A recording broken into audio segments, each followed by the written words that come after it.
বিসমিল্লাহির রহমানির রহিম। আসসালামু আলাইকুম। আশা করি আপনারা সবাই ভালো আছেন। আমরাও আলহামদুলিল্লাহ আল্লাহর রহমতে অনেক ভালো আছি। আজকে চলে এসেছি খুবই সিম্পল একটা মজাদার ভর্তার রেসিপি নিয়ে। আর এই সিম্পল বলছি কারণ খুব সাধারণ উপকরণ দিয়েই এই মজাদার ভর্তাটা তৈরি করা যায়। আর এই রেসিপিটি যদি আপনাদের ভালো লাগে তাহলে সম্পূর্ণ ভিডিওটি না টেনে দেখার অনুরোধ রইল। আর ভালো লাগলে অবশ্যই লাইক কমেন্ট শেয়ার করতে ভুলবেন না। আমি এখানে তাজা কিছু মেট্রোস পাতা নিয়েছি। যতটুকু আপনাদের প্রয়োজন ততটুকু পরিমাণ মেট্রোস পাতা আপনারা এখানে ব্যবহার করবেন। মেট্রোস পাতা বা টক পাতা নামেই এই পাতাটি পরিচিত। আমি পাতাগুলোকে খুব ভালো করে ধুয়ে পরিষ্কার করে পানি ঝরিয়ে নিয়েছি। এখন একটি প্যানে আমি পাতাগুলো দিয়ে দিয়েছি। প্যানে দিয়েছি কারণ পাতাগুলো আমি একটু সিদ্ধ করে নিব, মানে টেলে নিব। আমি উল্টিয়ে পাল্টিয়ে পাতাগুলোকে টেলে নিচ্ছি। আর দেখুন আগুনের হিট লাগার সাথে সাথে কিন্তু টক পাতার কালারটা চেঞ্জ হয়ে গিয়েছে। এখন দিয়ে দিচ্ছি সামান্য পরিমাণ সরিষার তেল। আমি এই তেলটা ব্যবহার করছি যাতে প্যানের নিচে এই পাতাগুলো লেগে না যায়, সে কারণে। আর যেহেতু এটা ভর্তা তৈরি করব তাই সরিষার তেল তো মাস্ট বি দিতে হবে, তাই আগে একটু তেল আমি পাতার মধ্যে দিয়ে নিয়েছি। খুবই মজা হয় এই মেট্রোস পাতার ভর্তা। যারা আগে খেয়েছেন তারা তো অবশ্যই জানেন এই ভর্তার টেস্টটা কেমন। আর যারা খাননি তাদেরকে বলবো অবশ্যই একবার হলেও এভাবে টক পাতার ভর্তা বা মেট্রোস পাতার ভর্তা বাসায় তৈরি করে খেয়ে দেখবেন। আমি খুব ভালো করে মেট্রোস পাতাটা সিদ্ধ করে নিচ্ছি যাতে পাতার গায়ে কোনো অতিরিক্ত পানি না থাকে। এখন একটি পাত্রে তুলে নিচ্ছি। অন্য একটি প্যানে আমি কয়েকটা শুকনো মরিচ ভেজে নিচ্ছি। আমি এই শুকনো মরিচটা প্যানে দেওয়ার আগে একটু তেল দিয়ে দিয়েছি। আমি তেল দিয়েই এই মরিচটা ভেজে নিব।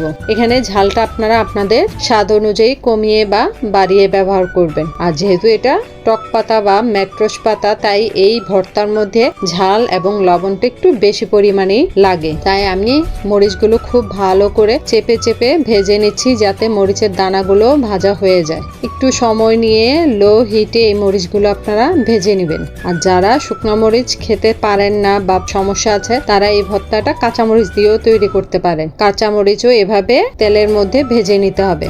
এখন ওই প্যানের মধ্যে আমি দিয়ে দিচ্ছি 1 মুঠ পরিমাণ রসুন।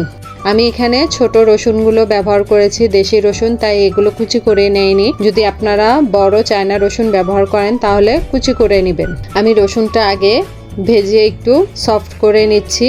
এখন দিয়ে দিব এখানে 2 মুঠ পরিমাণ পেঁয়াজ কুচি। পেঁয়াজ কুচিটাও আপনাদের স্বাদ অনুযায়ী আপনারা কমিয়ে বাড়িয়ে ব্যবহার করতে পারেন, তবে ভর্তার মধ্যে পেঁয়াজটা একটু বেশি পরিমাণেই কিন্তু লাগে। আমি এখানে 2 মুঠ পরিমাণ পেঁয়াজ কুচি নিয়েছি। এখন খুব লো হিটে আমি পেঁয়াজ আর রসুনটাকে হালকা করে ভেজে নিব। আমি এখানে কিন্তু বেরেস্তা করব না বা একদম সফট করে ফেলবো না। আমি এখানে পেঁয়াজের কালারটা একটু চেঞ্জ হওয়া পর্যন্তই চুলার উপরে রাখবো, কারণ বেশি সফট করলে পেঁয়াজটা পানি ছেড়ে দিবে আর দেখতেও ভালো লাগবে না। এখন দেখুন পেঁয়াজ আর রসুনের কাঁচা ভাবটা দূর হয়ে গেছে। এখন নামিয়ে নিচ্ছি। আমি এখানে মেট্রোস পাতাটা নিয়েছি, শুকনো মরিচ নিয়েছি, পেঁয়াজ রসুন ভাজা নিয়েছি।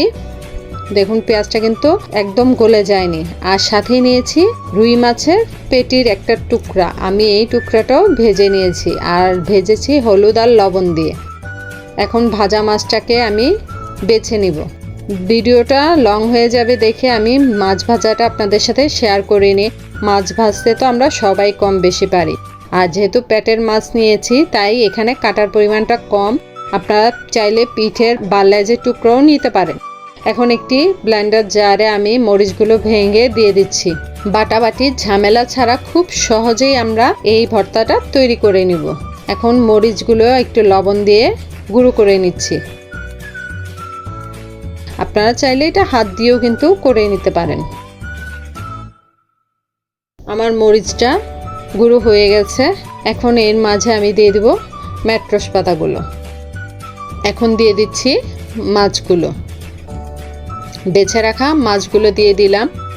আর দিয়ে দিচ্ছি যেই রসুন আর পেঁয়াজটা ভেজে রেখেছি তার মাছ থেকে অর্ধেকটা, আর বাকি অর্ধেকটা আমি পরে ব্যবহার করব। এখন দিয়ে দিব সরিষার তেল। খুব ভালো করে আমি একটা পেস্ট তৈরি করে নিব। দেখুন হয়ে গেল আমার মেট্রোস পাতার ভর্তা।